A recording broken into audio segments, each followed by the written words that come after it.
Super Rugby Round 9 was another classic. Crusaders sit high and mighty on top of the table. Waratahs beat the table-topping Chiefs. Blues go back-to-back wins for the first time this year. Highlanders show what they can do at home versus the Drua, and Brumbies with a clinical performance away from home, beating the Reds at Suncorp. Before we get into it, let me know in the comments what you guys thought of this round. Who was your player of the round? What was your match of the round? What was your try of the round? Who did well for you in fantasy? Let me know in the comments. Hit that subscribe if you haven't already. Let's get into it. We'll get through reviews of the games for this round. Again, lots of changes, lots of big upsets, and love it, man. The biggest upset being, well, it wasn't an upset. We knew it was coming. Us Waratahs fans, we knew it was coming, baby. Unbeaten at home. How good. But we'll get into that. We'll start with Hurricanes versus the Crusaders in Wellington. 24-31. Huge result for the Crusaders. They're on top. They're on top. If you look at last year's performances from the Crusaders and where they finished, I think they finished second last, and you look how they're performing now, massive turnaround, and well done to Crusaders players, the coaching staff, everyone involved. Big raps there for sure. Bit of back and forth in this game, although there was a lot of throwing the ball around and some fantastic play, but not many converting into points. So not a lot of tries early on, but when the tries did start, they rolled in. And how good has Moananu been this year for the Crusaders? Like, Cody Taylor's your man at hooker, but they've unearthed another beauty. Moananu has been fantastic off the back of the maul, scoring a ton of tries. Even if he has to do a bit of dirty work with the ball in hand, he's got a lovely little step. He's so hard to tackle, low center of gravity. He's going to run over the top of you every time. Very, very good. I think the execution of their shape play for the Crusaders to set up this try was fantastic. Perfect setup. The 3-pod, all players timing to a T, running from depth. The play out the back draws more defenders in. And then little offload to get through, and fantastic. And then Moananu rounds it off. He's been, like I said, dynamic, strong ball runner, makes turnover. He's got a big engine on him as well, so he can get through a ton of work. Really good. His line-out throws have been fantastic. And I just think it's one of those, the more he plays, the better he gets. So he just needs to be playing. And he's getting lots of game time at the Crusaders at the moment. Hurricanes, I thought, gave the ball away too easily, allowing Crusaders to kind of dictate the intensity and how they want to play the game. So Hurricanes will string a few phases together, and then an isolated ruck, they'll get the ball turned over or knock on. Just silly mistakes like that. I thought Peter Umaga Jensen was really good for the Hurricanes in the middle. Him and Sullivan have been kind of taking turns on when to play well. I think it was last week with Sullivan, or the week before, Sullivan was fantastic, but it was Umaga Jensen's turn this round because, man, straightening the lines, got a good little step, handoff, ball in two hands as well, but then it's got the ability to offload when needed. Really, really good. In a losing side, I thought Lakai and Karifi were fantastic, just immense, everywhere. The work rate, the workload these guys get through is unreal. It's both sides of the ball. They're tough as nails. And man, any team would want them on their side, really putting their hands up for All Black selections for sure this year. But Hurricanes lose at home, not good result. And on the other hand, a really good result for the Crusaders there. Now heading over to Sydney, to Waratahs versus Chiefs. Wow, I did not expect, I can talk all I want about, yes, the Tars are going to win this, they're going to win everything. I never said they're going to win everything. To be honest, if I did a preview of this game, I would have backed the Chiefs by a couple of points here.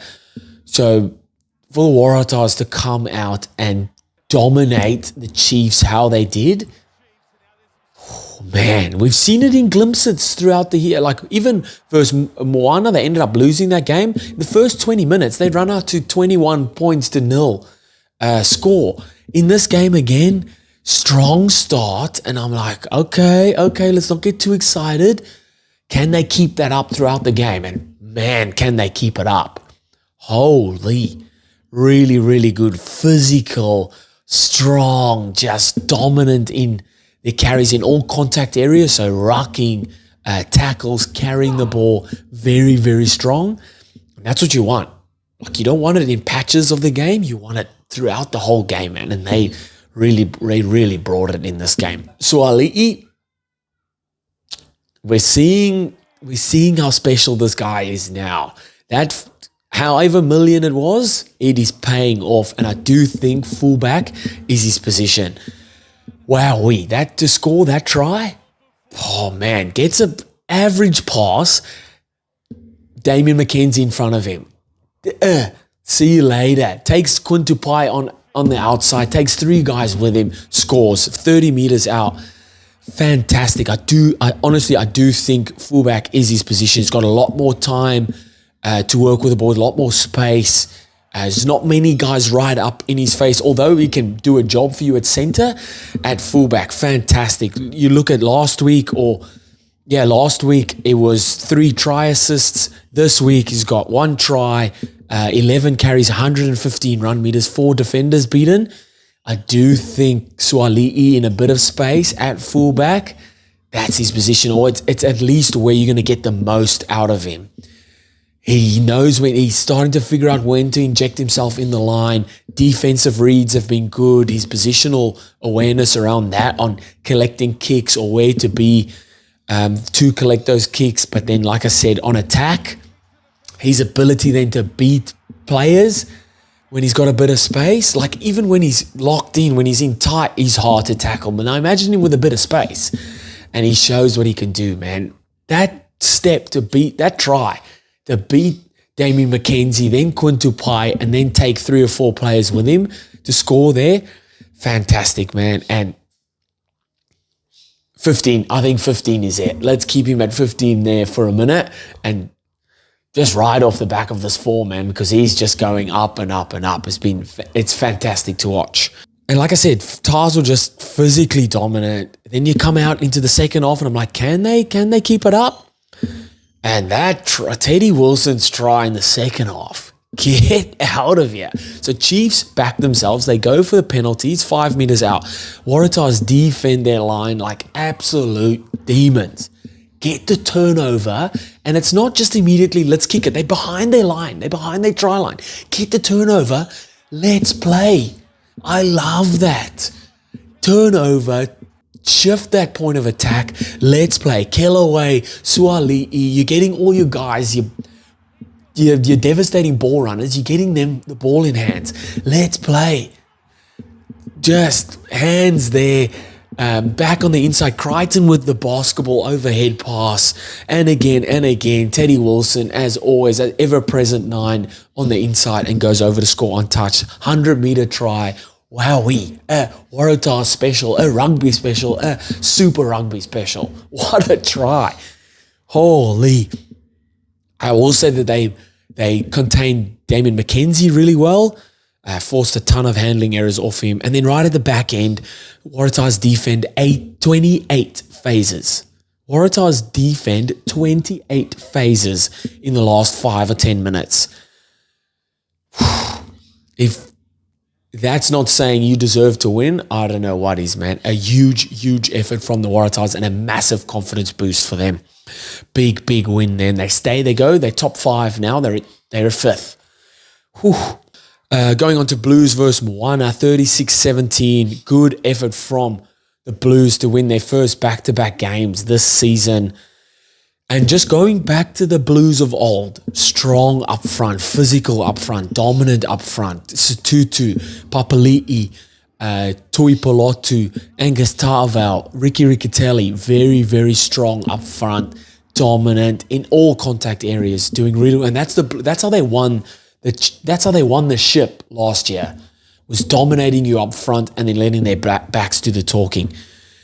So they'd gone back to that and it worked really well for them. Beauden Barrett's try, although it probably shouldn't have been a try. I thought Artie Xavier, that was a tackle and then they ripped the ball out. Anyway, that's vintage Beauden Barrett down the touchline. Get out of here. Turn over, shift the point of contact, Bowden Barrett chip and chase from the archives. Let's go. Winding back the clock. Old Bowden Barrett and goes over in the corner. It's just things you love to see.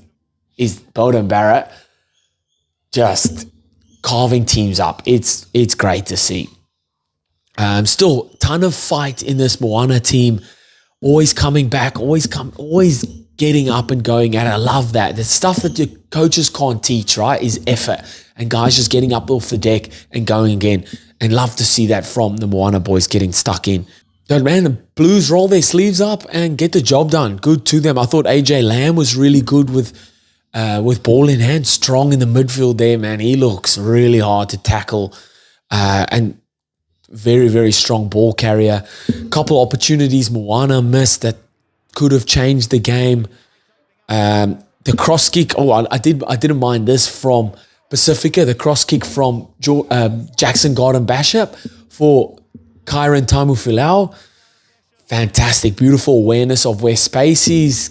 What's the quickest way to get the ball to space there? A crossfield kick and timed it to perfection. Lovely, lovely try there. Still lovely bits of play from Moana here. But they'll take bits from this game, but there's a lot of bits that they do like physically dominated up front there. And this is more credit to the Blues than it is a worrying sign to Moana because the Blues team showed up here. We move on to the Highlanders versus Fiji and Drua, 53-20. Highlanders shut Fiji and Drua out here. Holy. They started off with a bang, stretched the Drua's defense, showing great depth, good shape as well. And then Philemoni goes over to score, grabs a double in the first 13 minutes on debut. How good is that? You're dreaming as a young kid to one day play Super Rugby. You get that opportunity and you score 2 tries in your first 13 minutes. Shut the gates. You're smiling from ear to ear. You're going to sleep like this. It's fantastic. How good. The Drua did look a bit shell-shocked, but kind of too relaxed for me in some bits of the game. No, it lacked a bit of intensity. I will say they did come back really well. At one point it was like 24-22 or 24-27 or 24-20 around that mark. They did come back really well, but just couldn't hold it all, just couldn't get it over the line. I thought Jonah Riki was really good for the Highlanders. Such a handful, man. So what was he? 6 carries, 70 run meters, 3 defenders beaten, 1 try assist. Really, really good. I did think Drua needed to be first to score in the second half, and they did that.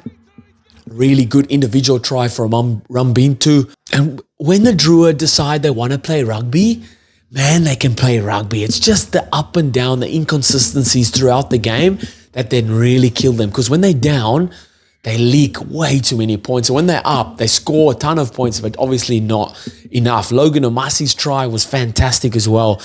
Bit of individual brilliance, space out wide, grubber through, burns anyone around him and collects and scores again. Fantastic. Do need to mention the comeback from Jacob Ratumai Tavuki Nepkins. Fantastic. How good. It's just stories like this that you love to see. Neck injury, neck surgery, 187 days on the sideline, comes back to play for his local club last week, gets put in the Highlanders squad this week, and all class, comes back with an absolute bang with 15 on his back, drops a masterclass. 3 try assists in your first game back in over 6 months. How good to see, man. He was 3 try assists, 12 carries, 108 run meters, 3 defenders beaten. Classy stuff, lad. That was a really good show there, or comeback story. Love to see it. And then the last one, Brumbies versus Reds, 39-26.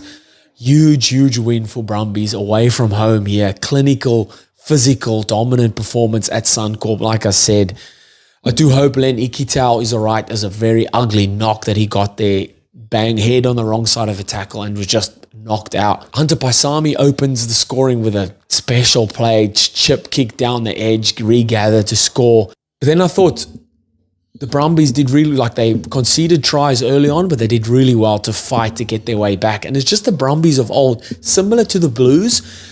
They're a team based around a forward pack that can physically dominate you, and then you've got exciting backs out wide that can then score the points. But their forwards, this win is off the back of the forwards just physically dominating up front, strong at ball with ball carries, strong defensively, tackling, dominant tackles, all contact areas really, cleaning their rucks. The maul was a great platform to work from, where they didn't necessarily always take the maul, but then having Valentini run off the back of a line out, or you set the maul, you think the team thinks you're going to maul, but then Valentini comes around the back and he's running straight at your fly off or your winger or whoever.